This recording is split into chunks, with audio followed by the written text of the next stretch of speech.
ഡ്യൂട്ടിക്ക് പോകുമ്പോൾ അപ്പയ്ക്ക് ഡ്യൂട്ടിക്ക് കൊടുത്തു വിടാൻ വേണ്ടിയിട്ട് ചോറും കറിയൊക്കെ ടിഫിൻ ബോക്സിലൊക്കെ ആക്കി അപ്പയുടെ ബാഗിലൊക്കെ വെച്ച് കൊടുത്തിട്ട് ഭയങ്കര ഇഷ്ടമാണ് അഭിമുഖം കേട്ടോ. അങ്ങനെ ഇടയ്ക്കിടയ്ക്ക് വെച്ച് കൊടുക്കാറുണ്ട് കേട്ടോ. ഞാൻ വിളമ്പാൻ നേരം എന്നോട് പറയും അമ്മേ ഞാൻ എടുത്ത് വെച്ച് കൊടുത്തോളാന്ന് പറയട്ടോ. അങ്ങനെ അവൾ തന്നെ അത് വിളമ്പി ബോക്സിലാക്കി അത് ബാഗ് വെക്കും കേട്ടോ.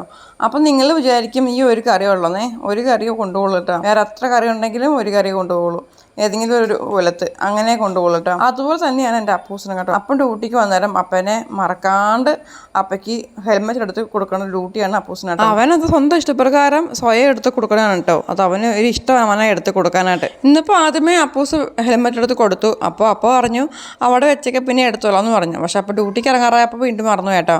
അപ്പോൾ അപ്പൂസ് വീണ്ടത് എടുത്ത് അപ്പോഴേ കൊടുത്തു. അങ്ങനെ അപ്പോൾ ഡ്യൂട്ടിക്ക് പോയി. ഇനി വൈകിട്ട് 5:30 ആകുമ്പോഴേ വരുള്ളൂ കേട്ടോ. വൈകിട്ട് അപ്പോൾ തിരിച്ചു വരാൻ ഒരു 5 മിനിറ്റ് വൈകിയ പോലും രണ്ടുപേരും അന്വേഷിച്ചു തുടങ്ങും കേട്ടോ. അപ്പോൾ ഡ്യൂട്ടി കഴിഞ്ഞ് വൈകിട്ട് വരുന്നത് കാണുമ്പോഴും ഭയങ്കര സന്തോഷമാണ് രണ്ടുപേർക്കും.